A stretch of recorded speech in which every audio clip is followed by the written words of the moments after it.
beleza? Eu me chamo Fernando e estou aqui para mais um vídeo de resenhas. Vamos começar pelo primeiro material, Turma da Mônica Lições, uma publicação em capa dura da editora Panini. Tem a publicação também em capa cartonada, que custa um pouquinho menos. Esse aqui é da linha MSP, o oitavo volume da linha MSP do Maurício de Souza, escrita por Lu e Vitor Cafage, que fizeram também Turma da Mônica Laços. Galera, essa publicação aqui, ela dá continuidade a essa série de encadernados, eu não diria com uma temática mais adulta, mas com uma abordagem diferente dos personagens clássicos do Maurício de Souza. E aqui a gente tem mais um excelente trabalho da Lu e do Vitor Cafage. Galera, eu particularmente adoro mesmo o traço dessa dupla.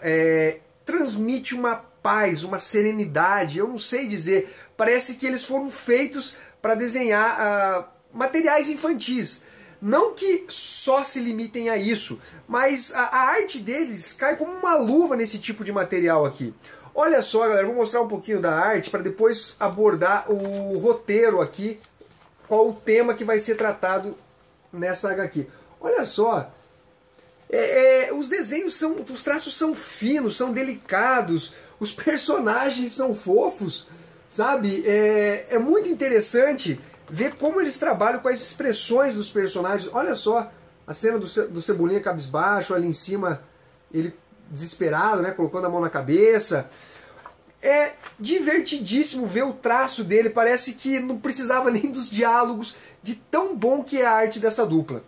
Então, galera, é o seguinte, em Turma da Mônica Lições, a gente vai ter um foco numa espécie de transição dos personagens. Eles estão mais velhos, né? Ela tem uma continuidade, inclusive é mencionado o encadernado anterior de Turma da Mônica Laços, que eles foram atrás do Floquinho, saíram de casa e tal. Então eles até que meio que se queimaram por conta dessa atitude. E aqui a gente vai ter a ideia dos pais e dos próprios filhos, no caso a Mônica, a Magali, o Cebolinha e o Cascão, de aprender a lidar com as situações adversas e que vão contra eles, né? No caso, eles literalmente aprenderem lições. A primeira abordagem é feita com relação à lição de casa. Eles começam já no primeiro ano, 6, 7 anos de idade, e eles já têm que lidar com novas responsabilidades. Eles já não estão ali naquela época dos 4, 5 anos, onde era basicamente brincar, o estudo era uma brincadeira. Aqui eles já precisam levar as coisas um pouquinho mais a sério. E é mostrado que antes do fatídico dia que eles vão para a aula, eles estão conversando por telefone, trocando ideias, no maior bem bom. Até que o Cebolinha chega na aula, no colégio, desculpe, e fala: cacete, não fiz a minha lição de casa. Cascão, me empresta para eu poder copiar? Também não fiz. Os dois saem desesperados e no caminho eles encontram a Magali e a Mônica, que também não fizeram a lição.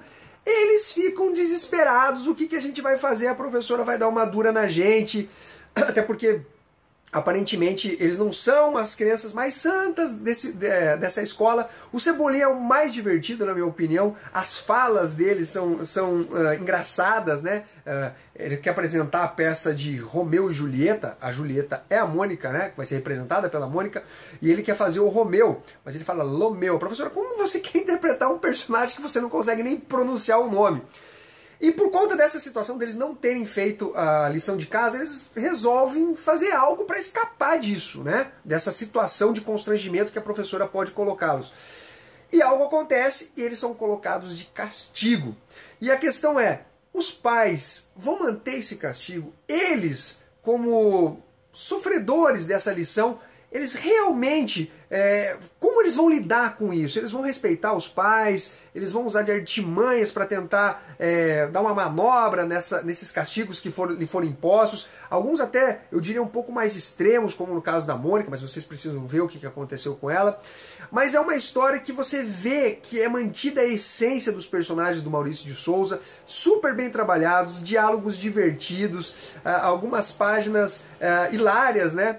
Que eles apresentam o plano para eles tentarem fugir dessa bronca que vão levar da professora, e eles falam tal coisa e a Magali fala assim: não sei não, eu acho que não é uma boa ideia. Aí o Cascão fala, olhando para a Mônica, né? Aí o Cascão fala: vai ter sorvete lá. Ela: Mônica, é uma ótima ideia, sabe? Muito divertido, é um material muito legal, eu indico para todas as idades. Olha, esse material aqui da Lu e do Vitor é sensacional. Mais um pouco da arte para vocês. E que nota que eu dou para esse material? Eu dou... ele tem cerca de 80 páginas, ok? Eu dou uma nota 8,5 para esse encadernado belíssimo, muito bem produzido pela linha MSP. O próximo material é Pílulas Azuis, publicação da editora Nemo, escrito e desenhado por Frederick Peters, o mesmo autor de A Ama, uma publicação da própria editora Nemo que está saindo aqui no Brasil, ou saiu pelo menos aqui no Brasil em partes, um álbum europeu, ficção científica, meio doidona e tal. E nesse material o Frederick Peters ele resolve contar a sua história, ou seja, um material autobiográfico. Tem cerca de 206 páginas, preto e branco, ok? Tem orelhas e tal, material muito bem produzido pela editora Nemo. Vou mostrar um pouquinho mais da arte para vocês. E galera, é o seguinte, esse material vai contar a história do relacionamento do Frederick com a Kate. Só que não é um relacionamento comum, porque ela é soro positivo. Exatamente, ela tem HIV. E nessa HQ vai começar a contar a história deles, primeiro quando eles simplesmente se viram de relance e tal, e depois se encontraram de novo, até que realmente começaram a sair juntos. E ela, depois de um tempo, eles ainda não tinham feito sexo, mas ela revela pra ele que é soro positivo e dá um baque no cara, né? Pô, você imagina só, cara, você tá sendo uma pessoa que você tá começando a ter uma afinidade, que você tá gostando dela, e ela fala isso pra você. Além do choque, você tem que saber como você vai se expressar pra pessoa, né? Pra você também não deixá-la magoada. E isso é muito bem trabalhado por ele vai mostrando as cenas de angústia dele, da própria Kate, porque ela tá realmente desolada, né, com a situação dela, ela acha que nunca vai arrumar ninguém, nunca vai ter uma vida em família. E olha só, ela tem um filho, exatamente, e um filho soro positivo também. Então você imagina só a culpa dessa mãe, além de ser soro positivo, o filho dela também tem o HIV. Então ela se culpa imensamente, ela vive numa nuance de depressão com euforia. O Frederick é um cara muito compreensivo, obviamente ele também tem o seu lado um pouco mais paranoico e tal, mas até que eles tiram de letra esse relacionamento deles. O problema é que não envolve somente eles, envolve amigos, familiares, como essa galera vai receber essa notícia de que o Frederick, na verdade, está namorando e pretende, né, levar uma vida junto com uma pessoa que tem HIV. É também mostrada a relação dele com o enteado, né? Porque ele tem 3 anos na época, o filho dela, e eles têm que sempre ir para o hospital, ser monitorados, ver como é que está a taxa de HIV no sangue, porque o vírus, nessa época aqui, ele já não era uma novidade, não era aquela coisa que quando descobriu a AIDS, o HIV, do que se trata isso daí, é uma doença de homossexuais, não. Aqui eles já tomam remédios, as pílulas azuis, né? Para exatamente diminuir a quantidade de vírus, né, fazer ele recuar de forma que outras doenças oportunistas venham a atacar o cara que já está enfraquecido por conta da AIDS, né, que ela afeta o sistema imunológico. E nessa HQ mostram eles buscando orientação médica, ver como eles devem lidar no caso, por exemplo, de uma camisinha que fura. E os argumentos usados pelo Frederick são muito legais, o jogo de palavras, as reflexões que ele faz, os simbolismos que ele coloca, o sentido figurado de alguns temas, a aparição de um mamute ali, é bem interessante, o rinoceronte branco.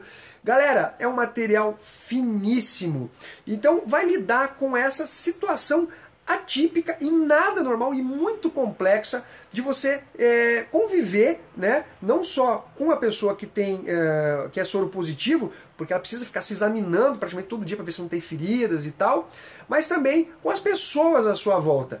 E nessa HQ aqui, muito da noção que eu acredito que a maioria, absoluta maioria das pessoas tem sobre o HIV, você sabe aquela coisinha básica, não pega por sexo e tal, transfusão de sangue, mas não se você encostar.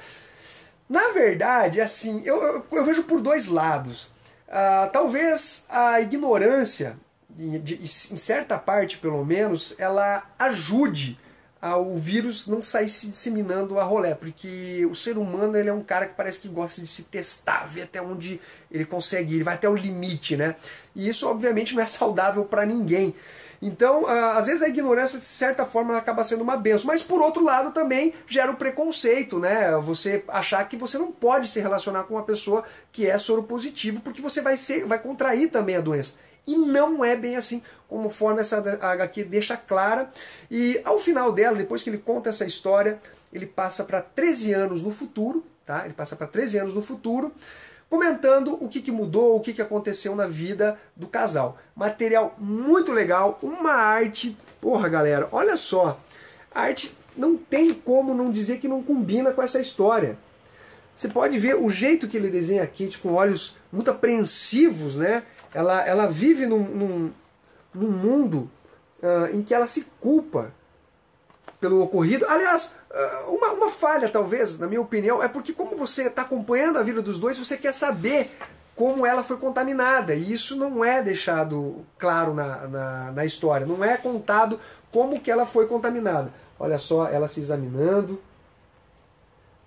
Os desenhos dele retratam realmente uma pessoa doente, ainda que ela não seja uma pessoa que, vamos dizer assim, soropositiva ativa, né? O vírus, na verdade, ele está recluso, ela consegue manter o vírus em bons níveis, em termos de baixa quantidade no sangue, né? Porque eles se refugiam em um sistema lá, não sei se é sistema linfático, enfim, e posso estar falando merda.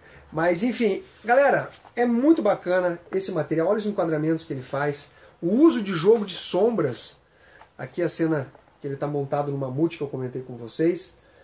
Galera, material muito, muito foda, que nota que eu dou? Para a infelicidade do bolso de vocês, nota 9, material indispensável, um dos grandes lançamentos de 2015. Mais um. Por fim, galera, registros do Glauber Lopes. Esse material eu financei pelo Catarse e depois a AVEC Editora assumiu a publicação e vai contar histórias do Glauber Lopes em suas viagens como mochileiro por países da América Latina. Esse material aqui, ele é bom, mas ele tem muitas falhas ao meu ver. As histórias são interessantes, são bacanas, mas eu acho que fica devendo em alguns pontos que talvez eu tenha até como essenciais. Primeiramente, a gente tem que elogiar o trabalho do Glauber no sentido de que ele produziu praticamente esse trabalho sozinho. Roteiro, desenho, colorização, diagramação, edição, tudo foi feito por ele. Então o cara realmente teve um trabalho imenso. Mas os pontos negativos que eu vou começar a abordar com vocês é que, basicamente, esse material é curto e ele sofre cortes bruscos entre os países que ele está viajando. De repente ele está na Argentina, de repente ele já está na Colômbia, sabe? Não tem um desfecho dele saindo de um país, indo para outro. A história, ela tem muitos textos, e esses textos acabam se sobrepondo à própria arte. Sabe? Não, o problema não é a quantidade de textos.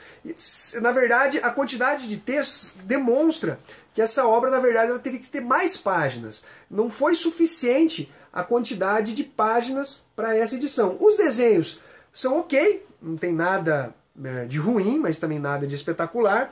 Me incomodou bastante essas mudanças de cores nos textos, né? Olha só. Me incomodou literalmente muito, parece um arco-íris isso aqui. Olha só um pouquinho mais da arte dele com os textos. E galera, o ponto é o seguinte, eu acho que se o Glauber tivesse mesclado essa HQ com fotos reais das viagens que ele fez, ela seria mais proveitosa. Você vê o álbum fotógrafo que ele coloca as fotos, que ele tirou e complementa com desenhos e tal, fica uma HQ muito bacana e diferente. E aqui eu achei, não que o texto é carregado, o texto ele é leve, ele é bom, as situações que ele passa são legais, são interessantes, mas eu acho que ficou muito truncado, a edição não foi boa, sabe? Literalmente os cortes da HQ não ficaram satisfatórios e tem esses problemas de textos muito carregados em poucas páginas. Então, galera, que nota que eu dou para esse material aqui? Eu dou uma nota 7,5, é um material ok, mas que eu acho, na verdade, tinha um potencial maior. Mas ainda assim, um material que vale a pena conferir.